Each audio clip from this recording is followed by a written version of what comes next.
How would you like to learn how to make $30,000 on the side every single year? That's what we're going to talk about today in the Company of One podcast. This is Dale Callahan, your host. This is Company of One, episode number 169. So today we're going to be talking about what we call the $30,000 challenge. That's as we teach people in our graduate program, if you come and you're spending money for education or you're spending money for a product to learn how to grow your business, what you want is you want that product or that business to give a return on investment. And what we particularly like to use is the $30,000 number. I won't bore you why we use that number. Well, I will bore you. We will bore you a little bit why we use that number. Uh, Whenever we used to talk about large numbers, people that have successfully done businesses and then been wildly successful, a lot of us find that intimidating. So a lot of the clients I work with, their eyes glass over when you talk about large financial numbers. So when we talk about $30,000, just to put this in perspective, what does $30,000 look like? That's about $2,500 per month. That's a lot of money on one hand, and it's not life changing. Probably most people are not going to go out and quit their job because they got $30,000 coming in, but it's enough money to shift your mindset. It's just enough to get you over that hurdle. And that's why we talk about the $30,000 challenge. Because the challenge of making money on the side that I have, that you have, that everybody else has, is nothing but mindset. You get caught up and you become your own worst enemy. So today, that's what we're going to be going over is the 9 steps that we take people through to start up their company.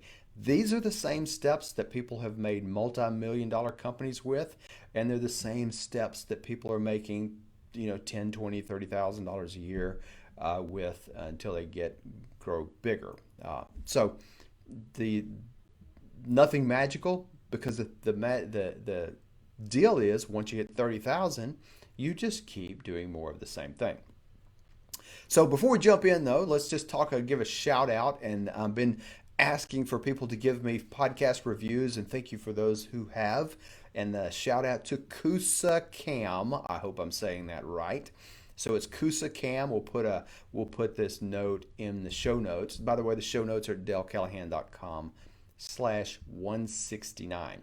So Kusa Cam says important life lessons made simple. Dale is great. He has a practical way of delivering his guidance in a simple to digest manner. His points are so relevant to the mundane business world that we live in today. I love that. If you want to escape the routine and grow, listen to Dale. Thank you so much, Kusa Cam, whoever you are, and that's a very interesting name. So again, iTunes names are kind of funny that you see what people make up there, and you never really know who you're talking to. So thank you so much, Kusa Cam. Thank you for everyone who has left a review. It's awesome to see what people say and to get feedback. I'm always looking for feedback. I'm always looking for ideas. So you can shoot me emails. You can hit me at dale@dalecallahan.com, Facebook channel, and all those wonderful places.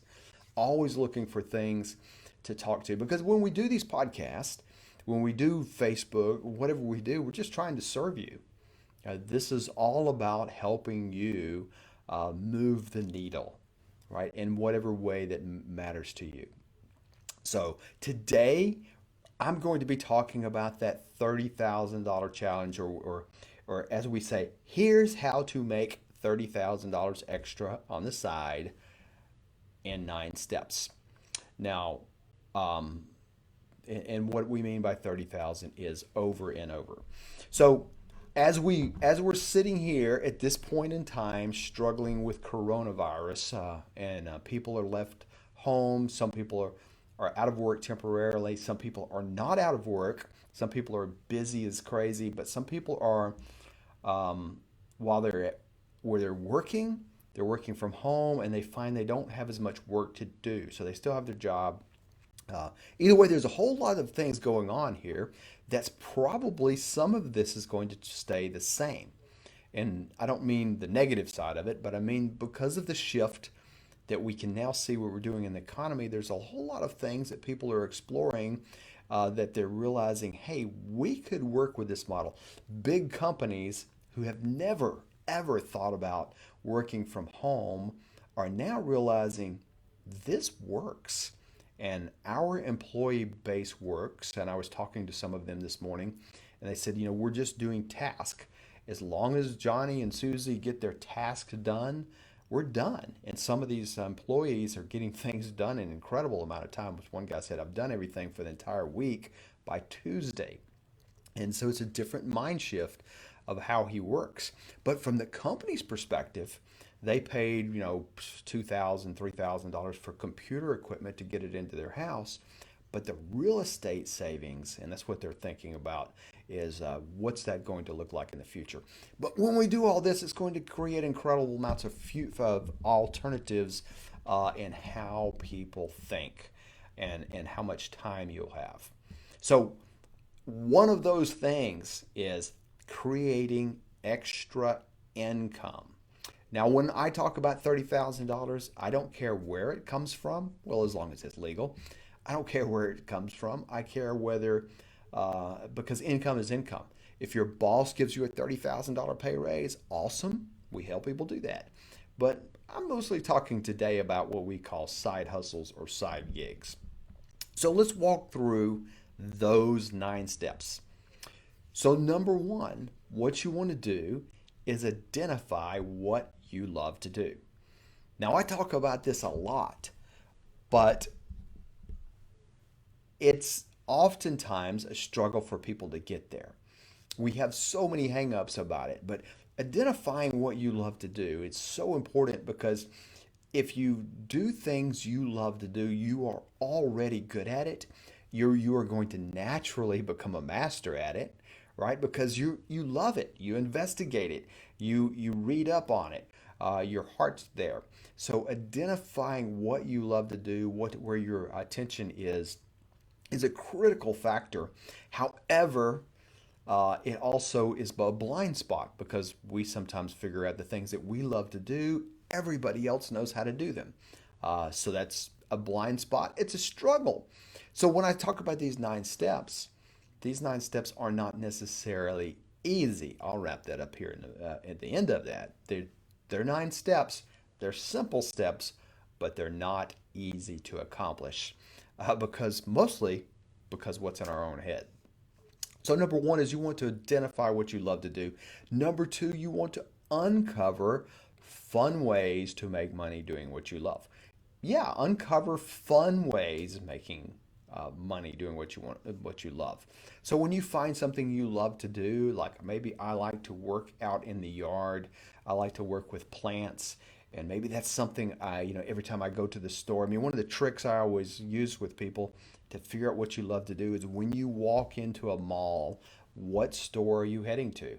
When you go to Amazon, what are you shopping for?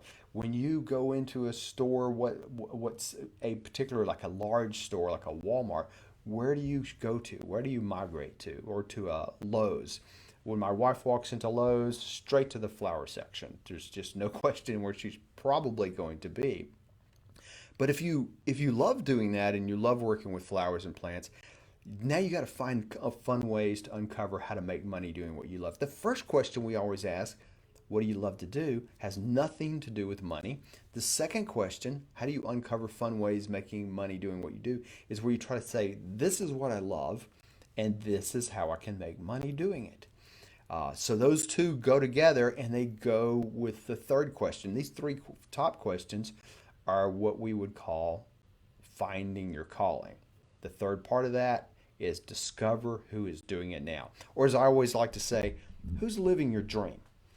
So if you find out that what you love to do, and you find interesting ways to make money doing it, then you discover who is already doing that, because somebody already is, right? So no matter what that is, you can find somebody do it. I cannot tell you the number of businesses that have been found doing this, but just take something simple, like a lawn care business. You love to do it. You love to be out mowing grass. You love to make yards look better. You kind of love to be in and out. I love to get out there, make the yard look better, clean things up, and get out and be done with it. Kind of there's that satisfaction of seeing the job behind you. Who's doing that now? Well, obviously, we can find a lot of lawn care companies, finding out who's doing it now. And the reason you want to do that is because number four, you want to go learn from experience. Now, these 4 steps, those first 4 steps are so simplistic, and yet almost everybody I work with, I have to work with them to get them to walk through these steps. So if you just take them at face value, because that's exactly what they are at face value. Identifying what you love, uncovering, find ways to make money doing what you love, find out who's doing it now, and then going and talking to them and learning because they've already walked down that path you want to walk down. So go learn from them. Go learn how to do this kind of stuff. Uh, it's those 4 steps, simple, can be done really quickly, and probably you already are doing some of them. But in my experience, we overthink it. So let me just, for right there, let me stop right there because I'm working with a group, and I'll be working with a group here later tonight that's doing entrepreneurial ideas. There's about 20 of them. And they are so overthinking these 4 steps. I mean, they're building tools, they're inventing things, they're trying to figure out how to get prototypes made for products, and they've way overleaped and way overthought and way overcomplicated these simple steps. And so you're trying to pull them back down to earth. There's nothing wrong with what they're coming up with, but it's like you are making this complex. And I was telling them the other night, it's like Bubba. We all know Bubba, right? Bubba, who has a solid 6th grade education and is killing it financially because he just figures out somebody wants this product and service. I can do it. I go do it and make money. And doesn't overthink it. And it's almost the more educated you are, right? The more educated we are, the more we overcomplicate things, and we have to we can't do the simple. It's almost like it's impossible. So we really have to pull back the resistance to do that. So these first 4 steps are simple, not easy. The 5th step is where you start getting into this focusing on the business. Who do you want to serve? Defining that audience. I've seen a lot of business people that have started out and they end up serving a customer that they cannot stand. Not a particular customer, but they end up working with a group of people they don't like working with. So I know a friend of mine that wanted to do some training and went into training. What he thought would be fun was high school students, and told me, high school students are tough to train because they're all arrogant. They think they know everything. And he realized he didn't really love working with that group of people. Not that he hates those people, but it's just not his niche. So finding your niche, finding out who do you want to serve is really important because this is your business. There's this old adage that you used to see a lot of corporations use, and you probably still do, that says the customer is always right. That's a lie. That is not correct. You own the business. This is your business. This is your way to make money. If you don't like somebody, or you don't want to serve them, or you don't want to serve in a particular neighborhood, say you cut lawns or you do pressure washing, and you don't want to go to certain sides of town because maybe it's a rough side of town, maybe it's too far to drive, that's your call. You can do that. Dentists do it, lawyers do it. Every business makes a decision of who they want to serve and who they don't want to serve. And sometimes they're blatant about it. Sometimes they just keep that to themselves and they build their business around that. Chick-fil-A has a very defined customer of who they're trying to serve. So it helps you to get crystal clear about the people or the companies, if you're trying to sell to businesses. Who do you want to serve? And because as a small business, you want to get, we call it niches. Pat Flynn says the riches are in the niches. He likes to get really tight down to a niche. Uh, and I saw one not too long ago that this company was offering service, and I forget what they were doing, but their niche was black men living in the city of New York who were divorced, making excuse me, making over $250,000 a year, the ages of 45 to 55. I mean, really, really tight niche, but it was working for them. And so, but that's who they wanted to serve. That's a group of people they felt like they could serve and serve them awesome. So, once we define that, then the next thing we want to know, because we've got a couple of things figured out at this point. I know what I want to do. I know how I want to make money. I've learned from experience. I know who I want to serve. Sometimes that who may be a zip code, right? So thinking about the lawn care. Now I got to figure out what those group of people want. Now this is another tricky subject with customers because we as the business owner, we dream up products and services all the time. And this is the easiest and the funnest thing to do, and also the stupidest thing we do. We dream up products and services constantly that nobody wants to buy. All of the time this happens. Being in a school of engineering, I am constantly getting bombarded with people who come to me or come to us. They've got this ingenious idea for products and services that sometimes need engineering work, oftentimes very technical. And since we have a biomedical group, they hinge the group between the medicine world and the biology and the engineering world.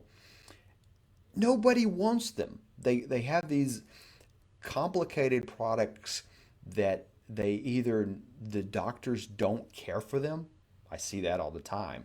The doctors just don't care for those products and services because there's no value in it to them, or that they're just dreaming. So, I'll give you a case in point. We had a company come to us that said they had a tool, and it was like a paging device, so that when you go to the doctor, you would give them kind of like a restaurant. The restaurant gives you the little pager and will buzz you when your table's coming. Well, they had built that into some text messaging thing because the doctors already have a lot of this software. They had built this into that, so the doctor would text you when your appointment to be called back was 5 minutes out. From a patient's point of view, that's huge, especially if you go to the doctor and you're waiting an hour and 2 hours. And they were trying to sell this product to doctors. Well, guess what? The doctor could care, and not only could the doctor care less, the doctor had no desire for that product. The last thing the doctor wants is to wait on you, right? That's a terrible business model. And I'm not picking on doctors. I'm just from their business model, that's a terrible thing to do. They don't want that. And so here was this company had built this great service and they'd prototyped it and was running around trying to sell this to doctors. The doctors didn't care, didn't want it. So when you figure out who you want to serve, and the trick to who you want to serve is who's going to pay you, right? Who's going to be the people that pay you is when you've got to figure out what is it that they want. And the word that I'm hearing kicked around all the time now that I really like is transformation. What people these days, we don't buy products or services near as much as we buy a transformation. When we go to the gym, we don't want the gym equipment. We don't want the coach. We don't want that. We want to transform our bodies or how we feel or our energy or how we look. When we hire a lawn care company, we're probably either trying to transform how our yard looks or we're trying to transform how sweaty we don't look because we're not doing the yard. So and when that word is the sense of what benefit are you giving these people? So define what your customers want. Want is the key word, though, not what they need. So if you're standing in front of a person that's 300 pounds overweight, they may need to lose weight, but that may not be what they want. What they want might be a bigger pack of Oreos, right? So you can't sell them weight loss when they want a bigger pack of Oreos. So that's where you have to get, and this is where we get caught up in our own mind because we look at people, we look at the customers we're serving, and we think we know what they want, we think we know what they need, but we're not smart enough to be like Bubba and just ask them. We overthink it because, and there's just so often that I'm finding products are designed without thought of who you're serving. Because the nice thing about customers is they will tell you, sometimes it takes some work, but they will tell you what they want. So number 7 is once you know what they want, you develop a product or service that fits their needs. If they told you what you want, it should be relatively simple. Well, relatively. Number 8 is set a value-based price so the product or service sells itself. Now, here's what I mean by that. Most of us, when we build products and services, we start pricing it low, right? Because we want to make money and we want to get in the market. And we feel like we're Walmart and we need to be the low price leader, right? But that's really not a good model, especially for a small company. This is where your niche matters. So set a value-based price. In other words, instead of saying, I'm charging $20 per hour, you're charging based upon the value that you bring to them. So I've seen, let's say, physical fitness coaches that sell their product. So I've got one right now I bought for $49. It's a weightlifting coach, kind of as videos, $49. But at the same time, I could buy something from somebody who charges me $200 a month and works with me more personally to do that, which is probably the better deal. Not because it's more money, but because it's more tailored to me and it brings the value. So in the case of business, for instance, well, I help, a lot of what I'm doing is I'm helping people find jobs, grow businesses, right? So if I charge somebody $50 an hour, we'll pick a random number. That doesn't really mean anything because we're trying to transform. Let me just give you the case in point. $30,000. If I can help you generate another $30,000 a year, what's that worth to you? And that's when we're talking about value-based pricing. You price things based upon the value the person gets. So somebody who wants to lose weight desperately, they may have a very high value and price is not even the consideration. Forget their income level. We don't even think about that. Or if somebody's yard is, maybe they like their yard to be immaculate, but they're tired of sweating and messing around with mowers. The first time I hired somebody to do our lawn, that was me. I was like, I don't care what I had in my mind, a mental picture of what that guy was going to charge. And I was expecting it to be $250 every week or 2 weeks, whatever they did, I forget. And I was okay with that. It turned out to be much cheaper than that.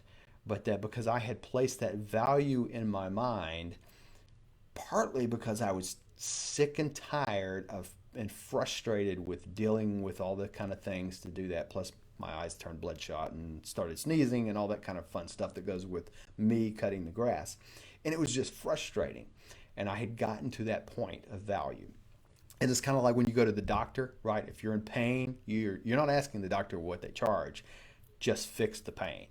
And that's when we talk about markets and serving a customer, we're talking about pain. So think about value-based pricing. Number 9 is you're going to serve your customers and make money. This is the fun part. This is where you're doing it. This is where you're going out and actually providing the service to them, letting them know about it, marketing and making money. That in itself has got a lot of things, but once you get to that point, that flows a little bit easier. So again, there's 9 steps here. And almost every single business goes through these 9 steps, or some side gig thing goes through these 9 steps if you're doing something you love to do. And one is identify what it is you love to do. 2 is uncover fun ways to make money doing what you love. 3 is discovering who is doing it now, because from them you can do number 4 and learn from their experience. And then you define who you want to serve that way. Who is that customer you really are going to enjoy serving? And define what they want, usually by asking them and talking to them and studying them a little bit. Then next, you're going to develop a product and service that fits their needs, and then price it based upon the value, and then go serve them. Now, again, I'm going to say these steps are simple, not easy. They're simple but not easy. As a matter of fact, they require mastery, because you're going to learn to be the master of these subjects. They require relentless commitment. So I'm telling you the bad news, maybe, right? Because I do work with a lot of people who are kind of go into these things half-hearted. Been there, done that myself. And it usually doesn't move anywhere because you just don't have the energy to make it. Or you have a squirrel moment and you keep changing your mind about what you're doing. It doesn't go anywhere. It takes relentless commitment. But here's the biggest thing that I find that's a hang up for almost every side gig entrepreneur who wants to grow something into $30,000 or bigger. It's up there in the head. That's where the real challenge is. It's in their head. They have no belief in themselves. So I was talking to an executive, somebody who's paid lots of money.